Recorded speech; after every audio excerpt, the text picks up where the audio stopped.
Self-medication. Delikado nga ba?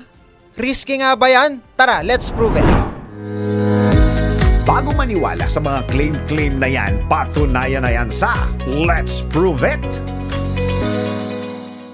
Madalas ka bang mag-google ng gamot kapag meron kang sakit? Ayon sa gatewaymedication.org na ang pagsi-self-medication ay delikado at nakakapagdulot ito ng several complications at poor health dahil sa maling pag-diagnose at pag-inom ng maling gamot. Dagdag pa sa verywellmind.com na ang over-the-counter medicine na walang prescription ng doktor ay malinaw na self-medication gaya ng gamot sa headache at ang madalas bilhin ng karamihan na antihistamine. Ipinaliwanag din dito na bagamat nakakatulong ang internet sa health information access, hindi ito indikasyon na tama ang dosage at gamot na bibilhin mo. Gayon din naman, maaari ka ring mapahamak sapagkat maaring ang gamot na nakita mo sa internet ay makakapag-trigger ng iyong allergy o makakapagbigay pa ng complications sa iyo.